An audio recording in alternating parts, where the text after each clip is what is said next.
My family disowned me while my sister was dying 10 years later. They met me in the ER. My name is Daisy Carter. I am 41 years old.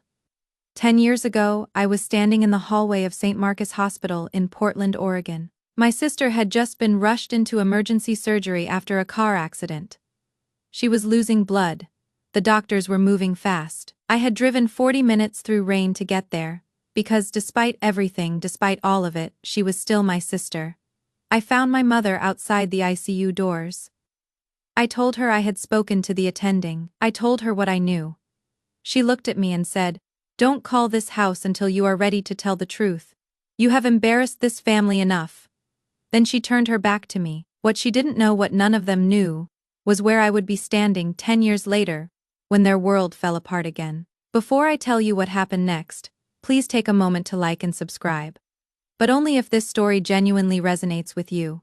Drop a comment telling me where you are watching from, and what time it is there. I read every single one now. Let me take you back to the beginning, to a Saturday morning in 1999 when I was 15 years old. And the pattern that would define my family was set in stone. We grew up in a 3-bedroom colonial in Beaverton, Oregon. My parents, Richard and Carol Carter, my older sister Nicole, and me. From the outside, we looked fine. Dad was a structural engineer at a mid-sized firm downtown. Mom ran the household and volunteered at the church rummage sale every spring. Nicole was 2 years older than me, with my mother's green eyes and a gift for performing dance recitals, school plays, student council. She was magnetic. She knew how to fill a room. I was quieter, bookish. I liked biology and old movies and keeping to myself. Nicole called me the robot because I didn't cry at things the way she did. Looking back, I think I had just learned early that crying didn't change outcomes in our house. The first time I understood what I was dealing with, I was 15 years old. It was a Saturday morning in October of 1999. I was doing homework at the kitchen table when I heard a crash from the backyard, the sound of glass hitting concrete. I went outside and found the back porch window shattered. Nicole was standing 5 feet away, holding a lacrosse stick, her face arranged in practiced shock. "Daisy threw a rock," she said immediately. She hadn't even waited for anyone to ask. My mother appeared at the door. She looked at the glass, looked at Nicole, looked at me. I was standing there in my socks with my pencil still in my hand. "I didn't touch anything," I said. "I just came outside when I heard the sound." My mother didn't even pause. "Just apologize so we can move on," she said. "But I didn't, Daisy." Her voice had that particular flatness it got when a decision had already been made. "We are not doing this right now. Apologize." I apologized. I still remember the way Nicole looked at me over my mother's shoulder. Not triumphant. Exactly. Just comfortable. Like this was the natural order of things, and she was simply in her correct place within it. That was 1999. The year I learned that in our house, truth was not the point. Ease was the point. And I was the one who made things complicated. About 6 years later, I was 22. Nicole was a senior in college and had been caught plagiarizing a final paper. Her academic advisor, Professor Hartwell, had found 17 consecutive sentences, lifted verbatim from a published source without citation. It was documented. Nicole was facing academic probation and the possible loss of her scholarship. The story that arrived home that weekend was different. According to Nicole, she had borrowed notes from me, a sophomore, at a completely different university, in a completely different state, and something had gone wrong in the transcription. She claimed I had somehow been careless, that I had given her material without flagging where it came from. The logic made no sense. But logic was never the governing force in that house. My father called me on a Sunday evening and said, "Nicole says you were involved in what happened." "I wasn't," I told him. "I go to Oregon State. She is at UCLA. I haven't even spoken to her in 2 months." He looked, I could hear it in the pause, at whatever story he had already assembled in his head. Then he said, "Why are you always so dramatic?" "Not one person in that house asked Professor Hartwell for the documentation. Not one person checked Nicole's phone records. She completed a remediation process and graduated on schedule the following May. I spent the summer being looked at with a particular kind of tired disappointment, as if I were something they had to manage. What I remember most from that summer is sitting in the university library for 5 hours a day. Because it was the only place I could breathe. I was taking a preparatory biology course. I read every anatomy textbook they had on the shelves. Not because I had a plan yet, just because the human body made logical sense, and I needed something that made sense. The third incident happened when I was 32. By that point, I was in my third year of general surgery residency at Oregon Health and Science University. I had taken out $198,000 in student loans to get through medical school. My parents had contributed nothing, not because they couldn't, but because my father had decided early that funding Nicole's acting and events career in Los Angeles was the more pressing investment. I didn't argue. I took the loans, found a part-time job at a hospital lab during my pre-residency years, and kept moving. That October, Nicole was back in Portland. She had tried Los Angeles twice by then and returned twice. She was driving home from a private party at 11 on a Friday night. She ran a red light on Powell Boulevard and hit the side of a rideshare car. No one died. She was not injured, but her blood alcohol level was 0.14, and there was a minor in the rideshare. I was the one she called, because she knew our parents would come faster if I was the one on the line. And because, as she later admitted, she needed someone who could speak calmly to a police officer at midnight. I came. I called our parents. I sat in that parking lot for 2 hours while everything was sorted at home. The next morning, my parents had already revised the story. Nicole had been sideswiped by an aggressive driver. The back reading was a police error. The minor in the rideshare was fine. My father looked at me and said, "We need you not to say anything to anyone about last night, about Nicole's DUI." It wasn't a DUI. His voice was very even. "And the way you keep framing things in this family is a problem, Daisy. You always have to make things worse than they are." That is when I understood, fully and completely, what I had been living inside for 32 years. It wasn't chaos. It wasn't bad luck. It was a system in which the truth was managed, and I was the one who kept introducing noise into the signal.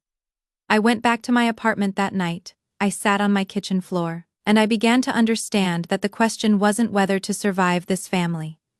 The question was whether to keep paying for the privilege. Here is what no one in my family knew. I kept records, not out of bitterness, or at least, not entirely. I kept them because I am, at my core, a scientist. I document things, and from the time I was in college, I had been keeping a simple running document on my laptop titled Incidents, Dates, what was said, who was present, what actually happened. By the time I was 32, the document was 44 pages long. But documents don't fix loneliness. And the loneliness of my particular situation was something I had a hard time naming for a long time. It wasn't that I had no one. I had colleagues in my program. I had Dr. Amara Osei-Bonsu, the trauma attending who ran my second-year rotation, and who would become, over the following years, the closest thing to a mentor I had ever had. I was not isolated, but there is a specific kind of loneliness that comes from being chronically misrepresented by the people who are supposed to know you best. Every family event was an exercise in managing the gap between who I actually was and who they had decided I was. I would arrive at Christmas dinner as a medical resident and leave having been quietly repositioned, somehow, as the difficult one, the dramatic one. The one who couldn't just let things go. The worst part wasn't what they said. It was the way it made me distrust my own perception of reality. I would replay conversations trying to figure out what I had done wrong. I would second-guess my memory of events even when I knew, with absolute certainty, what had happened. That is what sustained gaslighting does to a person. It doesn't just make you doubt others, it makes you doubt yourself. By late fall of my third year of residency, I was carrying $198,000 in student debt, working 80-hour weeks in the hospital, with no financial support from my family, no emotional safety net, and a growing sense that I had been auditioning for my own family's approval for 32 years, and the role would never be offered. Dr. Osei-Bonsu noticed. She didn't pry. She just came by the residence lounge one evening when I was sitting alone after a long shift and said, You look like someone who is very tired of being misunderstood. I didn't answer immediately. She sat down across from me. You are one of the sharpest residents I have seen in 12 years of doing this, she said. Whatever it is you are carrying from outside this hospital, you don't have to keep carrying it in here. This is yours. No one can take this from you. I thought about that for a long time after she left. Something shifted in me that winter, not dramatically, not all at once. It was more like a slow recalibration, a quiet reckoning with the fact that I had been spending an enormous amount of energy trying to be believed by people who had decided, long ago, that it was more convenient not to believe me. That energy was mine. I could use it differently. The open question, the one I hadn't answered yet, was what would happen when the next crisis came. Because crises always came in my family. Something always broke. Someone always needed something, and I would get the call, and I would have to decide, go or don't go. I didn't know yet that the answer would come on a rain-soaked Thursday night in November 2015, 10 years before I am talking to you now. I didn't know that the choice I made in a hospital corridor that night would set in motion everything that followed. But it did. The call came at 9:47 p.m. on a Thursday in November 2015. It was Dr. Rachel Freed from St. Marcus Hospital, not a name I recognized, but that didn't matter.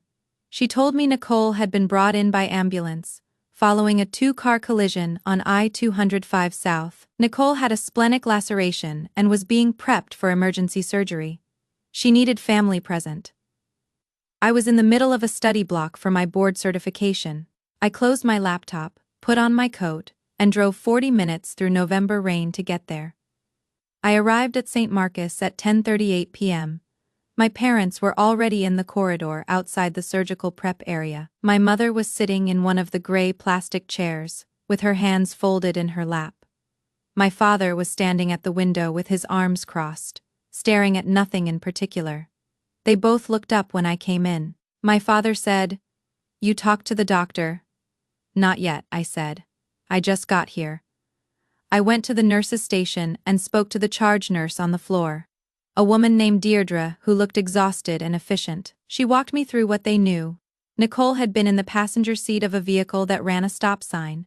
The impact had caused blunt abdominal trauma. The surgical team was estimating 2 to 3 hours in the OR. She was stable, but the next hour would tell them more. I went back to my parents and told them what I had learned. My mother listened. Then she said, "Nicole told us before they took her in that none of this would have happened if you hadn't said what you said to her at Thanksgiving." I had not spoken to Nicole at Thanksgiving. I had not attended Thanksgiving. I had been on call at the hospital for a 48-hour shift. I wasn't at Thanksgiving, I said. My father made a noise, a short exhale through his nose. Like this was exactly what he expected. "I was at the hospital," I said. "I can give you the shift log. I signed in at 6 a.m. on November 26 and signed out at 6 a.m. on November 28. I have never even been in the same room as Nicole in the past 4 months. She was very clear," my mother said. She was wrong. The corridor was quiet except for the sound of an intercom somewhere down the hall. My mother looked at me then, really looked at me, and her face had that careful arrangement it got when she had already decided something and was simply waiting to deliver it. "Don't call this house," she said, "until you are ready to tell the truth. You have embarrassed this family enough. There are moments where you understand, in real time, that you are at a turning point, that what you do in the next 30 seconds will matter." I looked at my mother. I looked at my father, who was still staring at the window and had not said a word in my defense. I thought about the 44 pages on my laptop. I thought about Dr. Osei Bonsu saying, "This is yours. No one can take this from you." I did not cry. I did not raise my voice. I did not explain myself one more time to two people who had already made their decision about me before I walked through the door. I said, "Okay." I picked up my coat from the chair where I had set it down, and I left, not dramatically, not with a speech. I walked out through the main entrance of St. Marcus Hospital, got in my car, and sat in the parking lot for 11 minutes. I watched the rain on the windshield. I thought about what I was doing. Then I drove home. I sat at my kitchen table until 2 in the morning. I opened my laptop. I did not open the incident's document. I opened a new document, instead, a simple one, just a blank page, and I typed one line at the top. What do I owe them? I stared at it for a long time. Then I typed one more line. Nothing I haven't already given. I closed the laptop. I went to bed. And the next morning, I began the slow, deliberate process of disappearing from their lives. Not in anger, not in pieces, but completely. A new phone number, registered to a new account. A new address when I moved apartments the following spring. I requested a transfer to complete the final year of my residency at a different affiliated hospital across town, a logistical shuffle that took 3 weeks to arrange, but was, in the end, straightforward. A strict no-contact policy with every mutual acquaintance I could identify. They did not reach out, which told me everything I needed to know about how much they had been paying attention. Here is the part that might surprise you. My family had always assumed that if I ever left, I would fail. That I would realize, somewhere down the line, that I needed them financially, emotionally, practically. My mother had said it once, directly. During an argument when I was 25, you think you can do everything yourself. You will see. That belief that I would come crawling back was, I think, the reason they never looked for me. They were waiting for me to appear at the door. It didn't occur to them that I simply wouldn't. I was 32 years old. I had $198,000 in debt, a surgical residency to finish, and the first real silence I had experienced in years. It felt, against all logic, like relief. Dr. Amara Osebansu had a saying she used during difficult cases. When the situation in the OR was deteriorating and the team was starting to fracture under pressure, she would look up from whatever she was doing and say, very quietly, "Truth doesn't need volume. It needs consistency." She said it the first time I heard it during a multi-trauma case in my second year of residency. A 43-year-old man from a construction accident who had come in with injuries to 4 separate body systems and a surgical team that could not agree on the priority order. She said it to the attending who was getting loud, who was starting to perform rather than operate. The room went quiet. They prioritized, they saved him. I wrote it in the margin of my notebook that night. She said it again privately, the morning after I left St. Marcus. I had come in for my shift, looking like I hadn't slept, because I hadn't. And she pulled me into her office between rounds and asked what had happened. I told her the short version. She listened without interrupting. When I finished, she was quiet for a moment. Then she said, "One day, your name will speak for you. You will not have to." I didn't know exactly what she meant by that then. It sounded like the kind of thing people say to make you feel better. The way people say the truth always comes out, eventually. Which is something that sounds good and isn't always true. But I held on to it, and I worked. What my family didn't know, what they had no way of knowing, because they had stopped paying attention, was that I was building something quietly, methodically, in the way that I had always done everything. I finished my residency. I matched into a trauma surgery fellowship. I left Portland entirely, moving first to Chicago for a 2-year fellowship at Northwestern Memorial, a Level 1 center with one of the best trauma programs in the country. I needed the distance, not symbolically. Practically, Portland and Seattle are a 3-hour drive apart.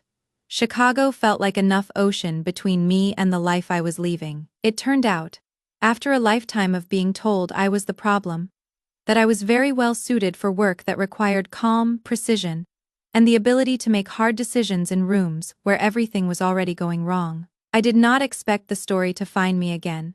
Let me tell you what 10 years looks like when you finally stop spending energy on people who don't want it. In my first year away, I was 32, living in a studio apartment in Chicago's Lincoln Park neighborhood.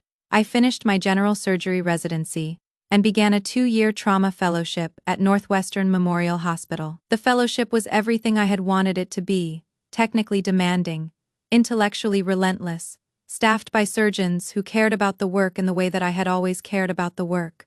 I thrived in it, not because I was fearless, but because I had been trained over 32 years to stay calm inside chaos. The chaos of a trauma bay, the noise, the speed, the compressed decision-making felt, by comparison, almost manageable. In my second year of fellowship, I published my first paper. It was a study on hemorrhagic shock intervention protocols in blunt abdominal trauma, a topic I had been thinking about since the night I drove to St. Marcus and watched a surgical team work in a corridor. It was accepted by the Journal of Trauma and Acute Care Surgery. Dr. Osei Bonsu, who had supervised the research remotely and contributed substantially to the methodology, was the second author. She called me the day it went live online. "First of many," she said. "Now write the next one." I still have the photograph someone took of us the following spring, at a conference in Boston where I presented the findings. It is the only framed photograph in my office. I finished fellowship in the spring of 2018. By then, Dr. Osei Bonsu had taken a position as Associate Chief at Cascade Medical Center in Seattle, a Level 1 trauma center that had undergone a major expansion, including the launch of a dedicated trauma research division. She called me in April. "I want you here," she said. "We are building something." I moved to Seattle that summer. Over the next 5 years at Cascade, I did what Dr. Osei Bonsu had told me to do from the beginning. I worked. I published 12 papers. I led 3 quality improvement initiatives, restructuring our hemorrhage control protocols, implementing a new rapid sequence assessment process for multi-system trauma, and building out our mass casualty response framework. I trained residents. I took the hard calls at 3 a.m. that nobody else wanted to take. I was appointed co-director of trauma response protocols, in my 3rd year overseeing the guidelines that governed how our entire trauma department handled its most critical cases. I want to be very clear about what that title means in context. Cascade is a Level 1 center, the highest trauma designation, serving a catchment of nearly 2 million people. Co-director of trauma response protocols is not a ceremonial role. It means your name is on the guidelines that determine whether someone lives or dies when everything has gone wrong at once. It means the department trusts your judgment in the room when the situation is worst. I was 38 when I was appointed, 40 when I was named lead attending of the trauma surgery division, the senior surgeon on call for critical cases, the person whose pager goes off first. I am not telling you this to impress you. I am telling you this because it is the context without which what comes next makes no sense. During those 10 years, I received no contact from my family. No letters, no emails, no calls. My mother had told me not to call until I was ready to tell the truth. I had taken her at her word. I had also made myself genuinely difficult to find. A new number, a new address. My professional profile listed under my middle name initial in the hospital directory for the first 3 years. By the time I dropped those precautions around year 5, when I had stopped thinking about them regularly enough, distance had accumulated that it didn't matter. Nicole was, according to what I learned through a former acquaintance, who mentioned it in passing, still in Portland, married, and then not. Working in events, 40 years old and living, as far as I could tell, largely the same way she always had. My parents were still in Beaverton. My father had retired. My mother still went to church. The silence was clean. I had learned to live inside it. What I hadn't accounted for was the particular cruelty of coincidence, the fact that the world is small in the specific ways that matter most, and that a decade of carefully constructed distance can collapse in the time it takes a pager to go off. On a Tuesday morning in September 2025, my pager buzzed at 7:14 a.m. Critical trauma, multi-vehicle collision. Patient en route. ETA, 8 minutes. I put on my coat and walked toward the OR. The patient arrived at 7:22 a.m. The chart that came with the ambulance said, female, 42 years old, severe blunt thoracic and abdominal trauma, suspected aortic injury, blood pressure dropping, crash activation en route. I was already scrubbed in when they wheeled her through the trauma bay doors. I saw her face for the first time in 10 years, Nicole. I want to tell you that I had some profound reaction in that moment, that time slowed down, that I felt something seismic move through me. The truth is more clinical than that. What happened was a rapid automatic process of risk assessment. She was hemorrhaging. Her systolic pressure had dropped to 68/38 in the ambulance. She had sustained what appeared to be a grade IV aortic injury from the impact, which meant she had, without intervention, A narrow window, perhaps 10 to 12 minutes before the situation became unrecoverable. The situation was in my hands. I looked at my resident, Dr. Marcus Webb, who was standing across the table from me with his eyes wide above his mask. He knew who I was. He did not know who she was. No one in that room knew who she was. "Thoracotomy kit," I said. "Get Dr. Park on the phone. I want cardiothoracic in this room in 8 minutes, not 10. The room moved. I did not think about the hospital corridor in Portland in November 2015. I did not think about the rain on my windshield, or the 2 lines on the blank document, or my mother's face when she told me I had embarrassed this family enough. I thought about the aorta. I thought about the pressure readings. I thought about the window. That is the thing about doing your job with precision for 10 years. When the moment comes, you already know what to do. I should tell you something about grade IV aortic injuries, because the clinical reality matters here. The survival rate for this classification of injury, even in level 1 centers, is low. We were fortunate. The injury was contained enough just for primary repair, rather than full replacement. If the impact had been slightly different, or if she had arrived 4 minutes later, or if the on-call surgeon had been anyone with less experience in high-volume aortic trauma, the outcome would have been different. I am not saying this to credit myself with something I didn't choose. I am saying it because it is true, and because truth has always been the thing I insist on. The surgery took 4 hours and 35 minutes. She was alive when we closed. I left the OR at 11:57 a.m. I stripped off my gloves in the scrub room. I stood at the sink and washed my hands 2 minutes. Every surface, the routine that becomes muscle memory, after enough years, and I did not let myself feel anything yet. There was still a patient to stabilize. There was still a family in the waiting room. I had forgotten, for nearly 5 hours, that the family in the waiting room was mine. Per hospital protocol, I handed Nicole's post-operative care to Dr. Sophia Reyes, one of my attendings. It was the appropriate clinical and ethical choice, a conflict of interest, undisclosed to the team, that I would need to document before the day was over. I made a note to speak with the department administrator. Then I walked toward the surgical family waiting area. When I came through the door, I was still in my surgical cap and gown. I saw them immediately, my mother in a chair against the wall, clutching her purse with both hands. My father standing beside her, older than I remembered, his hair fully gray now.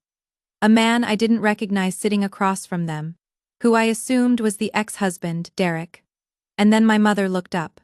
I watched her register what she was seeing. It took approximately 3 seconds. The gown, the badge, the name on the badge, and then my face. Her mouth opened. I walked toward them. I stopped at a distance of about 6 feet. I was not shaking. I want to be very clear about that. I was not shaking, and my voice was steady when I spoke. "Your daughter is out of surgery," I said. "She sustained a grade IV aortic injury in the impact. We performed an emergency thoracotomy and completed a primary repair. We were fortunate the injury was contained. She is currently in the surgical ICU on the 4th floor, and she is stable." My mother said, very quietly, "Daisy." I looked at her. I let her look at me. Behind my mother, Marcus Webb had come into the waiting area. He stopped when he took in the tableau. He looked at me. I gave him a small nod. My father said, "You," and stopped. "I am the lead attending trauma surgeon and co-director of trauma response protocols here," I said. "I was on call this morning." The room was very quiet. There was a family to my left, strangers, waiting for news about their own person who had gone completely still. My father looked like he was trying to find language, and finding that none of the available options served him. He was a structural engineer. He understood load-bearing systems. He knew, I think, exactly what had just shifted. My mother said, Can we talk to you? Can we? I will have my resident check in with you in a few hours about her progress," I said. "If you have clinical questions, the team will answer them. If you want to see her, speak to the nursing staff on the 4th floor. They will manage the visitation schedule. Daisy." My mother's voice broke on the word. I looked at her one more time. "I didn't come here to explain," I said. "I came to operate." I turned and I walked back through the door. In the corridor, Marcus fell into step beside me. He was 28 years old, and good, genuinely good. One of the best residents I had had, and he had the sense not to say anything for about 30 seconds. Then he said, carefully, "You okay?" I thought about it. The question deserved an honest answer. "Yes," I said. "Let's check the 9 a.m. cases." We walked toward the elevator. Behind us, I heard my mother make a sound. I couldn't quite name something between a word and a breath. I did not turn around. I want to be very clear about why I didn't turn around. It wasn't cruelty. It wasn't performance. It was something simpler and more fundamental than either of those things.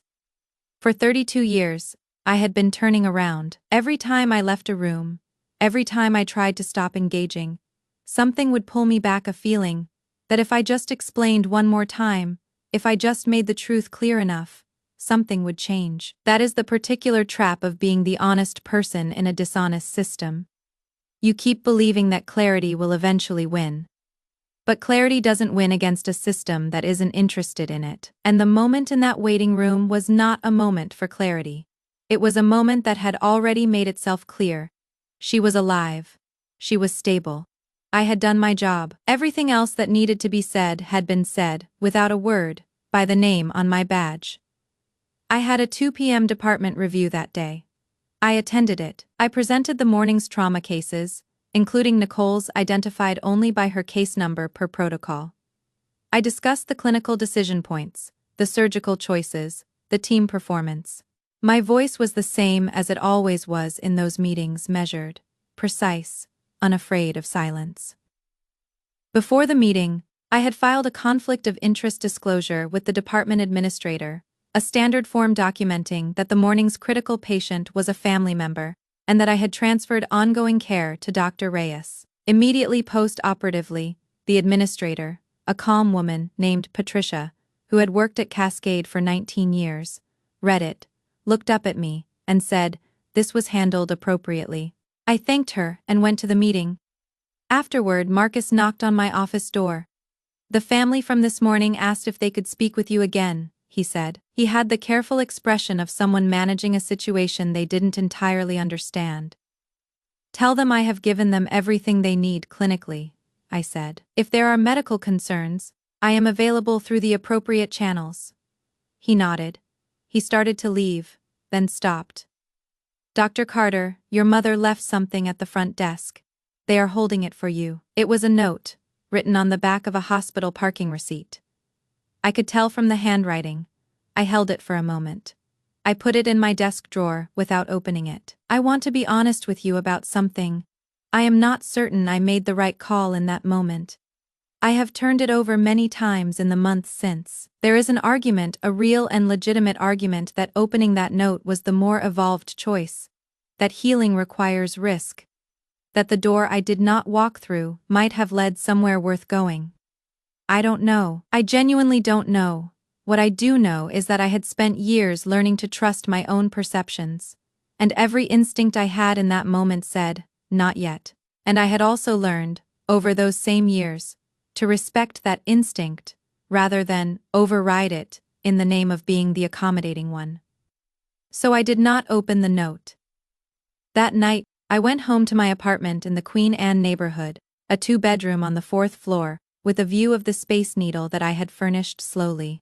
Over 3 years, with the careful attention of someone who has only ever wanted a place that was entirely their own. I cooked dinner. I sat at my kitchen table with a glass of wine and a medical journal. My phone was silent. I thought, this is what I built. This quiet. This table. This view. I built it myself, out of nothing but work and time and the decision, made in a hospital parking lot in November 2015, that I was going to stop asking for permission to exist. The note was still in my desk at work. I left it there. The weeks that followed were not, as it turned out, entirely quiet. Nicole was in the surgical ICU for 13 days. I was not her primary physician. I had transferred her ongoing care to Dr. Reyes on the day of surgery, which was the appropriate clinical and ethical choice. I did not visit her room. I did not avoid her floor, exactly, but I did not go out of my way to pass it. What I learned about that period, I learned in pieces from Marcus, who had a transparent face and a conscience that clearly troubled him, from the nursing staff, who talked in the way that hospital staff always talk, and eventually from a single conversation I did not expect to have. 3 weeks after the surgery, my father came back to the hospital, not to Nicole's floor. He came to the administrative offices, where he asked to speak with me directly. The front desk called my line. I sat in my office for a long moment looking at my phone. Then I went downstairs. We sat in one of the small conference rooms on the ground floor, the kind of room used for difficult conversations, with beige walls and a box of tissues on the table that nobody ever asks to be there, but everyone notices. My father sat across from me. He looked, in person, smaller than I had remembered him. He was 68 years old. His hands were folded on the table. I sat down and waited. He said, "I don't know how to start this." "Then start anywhere," I said. He looked at the table. "Your mother wanted to come. I thought it should be me first. I didn't say anything." Nicole told us. He stopped. "Nicole told us, this past year, some things, about some incidents. She was in therapy, and her therapist had there was a process of." He stopped again. "She told us about the window," he said, "in 1999. And the plagiarism case, and the night on Powell Boulevard." I sat very still. "She told us that those were her fault," my father said. "That you hadn't done those things. That she had let us believe." He exhaled. "That she had let us believe things that weren't true." The box of tissues sat between us like a monument to all the conversations I had never been allowed to have. "I know," I said. "We didn't." "I know you didn't," I said. "That is not the same as it being okay." He nodded. He looked like a man doing something that cost more than he expected. I recognized the expression, in an abstract way, from patients who had been told a difficult truth, and were trying to absorb it without falling over. "I am sorry," he said. "I am telling you that I am sorry. I understand if it doesn't fix anything." "It doesn't fix anything," I said. "I know." We sat in that room for approximately 40 more minutes. I am not going to pretend it was a transformation scene, that something cracked open and light flooded in, and I forgave him in the way that closing monologues in movies require. It wasn't that. It was two adults sitting in a beige room with a box of tissues, trying to have an honest conversation, approximately 25 years too late. He told me that my mother was in her own therapy now, that Nicole had been in treatment for almost 18 months, and had, in the course of that treatment, started to be accountable for patterns she had spent her whole life evading. He told me that when they had come to Seattle that morning, and found me in the waiting room, my mother had not slept for 4 days afterward, not because of Nicole's condition, which was improving steadily, but because of the conversation she had been unable to stop replaying. I listened to all of this. When he was done, I said, "I want you to understand something. I don't have anger toward you. At this point, I am not carrying it around. What I am is cautious. Very cautious. Because I have rebuilt my life around a set of things I know to be true. And one of them is that I don't go back into situations that have cost me this much, without being very sure that the situation has genuinely changed." He nodded. "I am not saying no," I said. "I am saying slowly, and on my terms," he said. "Whatever you need." I left the conference room. I went back upstairs. I sat at my desk for a while, and looked at the framed photograph of me and Dr. Osebansu from a conference in Boston in 2019, both of us squinting into the light from someone's phone camera, me holding a printout of my first publication, her looking like someone who has just done something she is proud of. I called her that afternoon. "They came," I said. "I know," she said. She had always known more than she said. "How do you feel?" "I don't know yet," I said, like something shifted. "But I am not sure yet what it shifted into." "That is the right answer," she said. Nicole was discharged after 13 days. Before she left, she sent a message through the patient communication system, a message to the surgical team's general inbox, knowing I would see it. It said, "I don't know if this is the right way to do this, but I wanted to say thank you, and that I am sorry. I am working on understanding what that means." It was 7 lines long. I read it 4 times. I did not respond immediately. I am still not sure when I will. Over the following months, my mother called twice. Both times, I let it go to voicemail and listened to the messages alone in my office. The door closed. The first message was short, halting, and careful, like someone reading from a script they had rehearsed and abandoned halfway through. She said my name. She said she loved me. She said she didn't expect anything back. The second message was longer. She talked about the church, and my father's retirement projects, and a trip they had taken to the coast in August. She talked about nothing. Really, the way you talk to someone you have lost the right to talk to about anything important. Filling the space with safe things. At the end, she said, I think about that night at the hospital all the time. What I said to you, I think about it every day. She meant November 2015, the corridor outside the ICU. Don't call this house until you are ready to tell the truth. I sat with that message for a long time. Then I did something I hadn't done in 10 years. I called her back. The call lasted 22 minutes. I will not tell you it was easy. I will not tell you that 22 minutes undoes 25 years. It doesn't. But I will tell you that it was real, more real than most conversations I had ever had in that family. Because, for the first time, we were not negotiating a version of events. We were just talking, she cried. I didn't. I am still not sure what that means about me. What I do know is this. The boundary I hold is mine to manage, not theirs. What I allow in and when, and on what terms, those are decisions I make with my own judgment, not in response to their need or their guilt or their timeline. That is what 10 years of building something on your own teaches you. The door is yours. You decide who gets to knock. 3 months ago, I went to Portland for the first time since I had left. I had dinner with my father at a restaurant on Southeast Hawthorne, a place called Tilt. Very good wood-fired pizza, which I mention because specific details matter, and because I want you to understand. This was an ordinary evening in an ordinary place. Not a movie scene. We talked for 3 hours. I drove home to Seattle that night. The I-5 dark and empty and mine. That is what I am still working out. How much of a door, when, what it costs, whether the cost is worth it. I don't have clean answers. I am not sure clean answers are available. This morning I woke up at 5:40 a.m., which I always do. I made coffee in my kitchen in the Queen Anne apartment, and I stood at the window and watched the Space Needle go from dark to gray to the particular blue of a Seattle morning when the clouds are moving but haven't decided yet. I had a department rounds at 7:30 and a complicated case at 9 a 53-year-old man from a motorcycle accident who was going to need me at my best. I was going to be at my best. This is my life. I built it. I would like to be clear about that. I built it not out of vengeance, not out of proving something to anyone, but out of the simple, stubborn decision, made in a hospital parking lot in a November rain 10 years ago, that I was going to use my energy on things that were real and mine. Here is what I have learned from all of this. The first thing, silence can be survival. Not silence, as in pretending things didn't happen. Not silence, as in swallowing the truth indefinitely.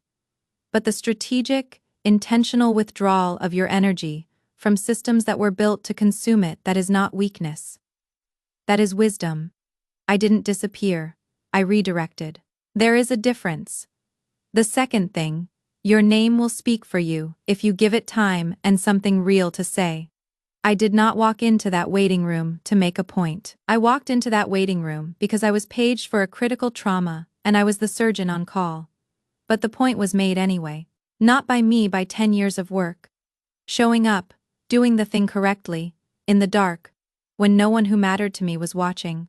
The third thing, and this is the one I want you to hear most carefully. Family is not who you were born to. Family is who stays in the room when the truth is inconvenient. I have Dr. Osei Bonsu, who walked into a residence lounge one evening and sat across from me and decided I was worth seeing clearly. I have Marcus, who asked you okay, in a hospital corridor, and meant it. I have a handful of people who know who I am because they bothered to look. Those people are my family. The rest is a work in progress, slow, cautious, on my terms, If you are watching this and you have been the designated liar in your family, the one who keeps being handed responsibility for other people's discomfort, I want you to hear this. You don't need their permission to know what you know. You don't need their acknowledgement to build something real. The truth you have been carrying, that no one wanted to hear, it is still the truth. It has always been the truth, and the person you are building yourself into, quietly, in the years while they are not watching, that person is real too. More real, maybe, than any version of you they were ever willing to see. You don't need to be believed to be worth believing in, and you do not have to wait for an apology to move forward. Moving forward is yours. You don't need their blessing for it. Thank you for staying with me through this story. If it resonated with you, please like and subscribe. I want to know, have you ever been the truth teller in a family that didn't want the truth? Tell me in the comments. Tell me what you did with it. Check the description for more stories like this one. Until next time, take care of yourself. You have earned the quiet.